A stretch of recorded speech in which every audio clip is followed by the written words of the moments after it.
Restez connectés à l'actu en Onis avec Super U, commerçant autrement à Maran.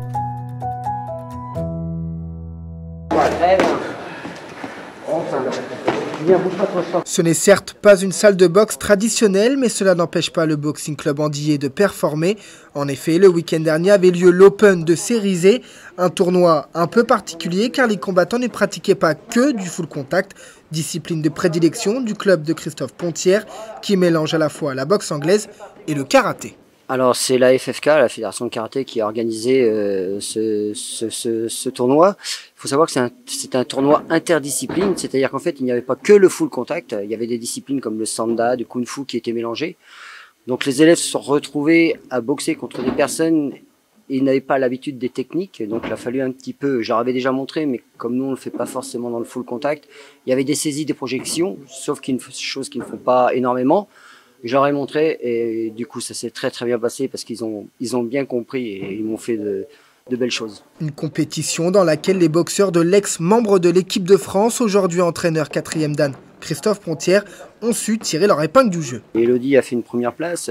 Il faut savoir qu'elle avait déjà fait on avait eu un Open à Paris avec plusieurs pays dont vous aviez fait déjà un premier reportage où elle avait déjà eu une ceinture, elle avait fait une première place. Et là, elle m'a encore remporté une belle place, franchement très bien. Et là d'ailleurs, je tiens à le signaler parce qu'elle boxe le 21 mai à Biarritz pour l'ouverture d'un championnat du monde.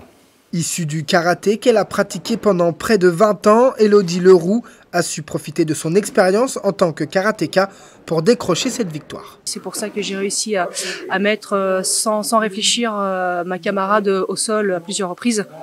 Je m'attendais pas moi non plus, mais j'étais tellement dans le combat que voilà, j'ai eu quelques rappels de karaté qui étaient dedans, qui fait que j'ai bien pris ma camarade et je l'ai bien mis au sol, ce qui m'a permis d'avoir des points et de gagner par la suite.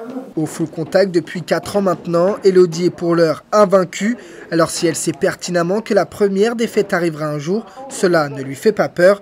Elle a fait, en vue de ses prochaines échéances, le plein de confiance.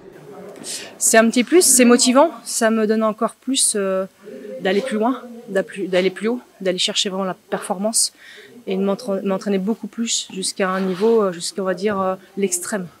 Même si, parce que la plupart du temps, 40 ans, mon corps ne veut plus, mais la tête veut.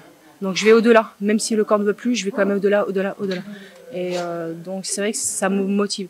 Mais de toute façon, même si, parce que ça arrivera qu'un jour je perdrai, faut prendre de ce qu'on aura perdu, faut prendre ça pas pour une défaite. Faut vraiment prendre ça comme un apprentissage et puis vraiment après le travailler en fait. C'est bon bah ok, là j'ai perdu, effectivement, j'accepte, elle a été plus forte que moi. Il y a ça qui n'allait pas. C'est pour ça que généralement nous on filme nos combats parce que après on regarde, on analyse et on se dit bah il y a ça à améliorer, il y a ça qui n'allait pas. Donc défaite ou victoire, de toute façon on apprend toujours. Mais les bons résultats réalisés par le Boxing Club Andillé ne reposent pas exclusivement sur la victoire d'Elodie. En effet, la team Pontière a également décroché une 3e place, 2 secondes places et une autre victoire avec Tom Abgral qui montait sur le tatami pour la première fois. Lui aussi a fait le plein de confiance pour la suite. J'ai envie de continuer, j'ai envie de m'améliorer parce que je sentais que je pouvais m'améliorer. Et voilà, y aller à fond tout le temps. Si pour les garçons, les compétitions sont désormais terminées, les galas, eux, sont toujours d'actualité. Une chose que Christophe Pontière attend avec impatience pour ses combattants. Pour les autres, malheureusement, pour l'instant, toutes les compétitions là sont passées. On peut encore avoir des propositions de galas. Si on n'en a aucun problème, on les fera. Pour l'instant, c'est en stand-by. Par contre, on a des stages de prévus. Là, on a un stage à Lille avec Dominique Valera et Jérôme Le Banner, qui sont quand même 2 personnes de stars du pied-point.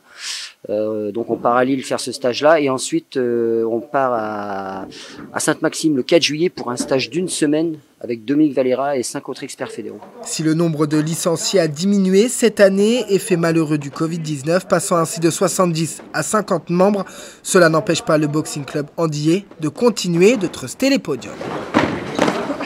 Allez, c'est bien. Allez, prochaine voie. Ah.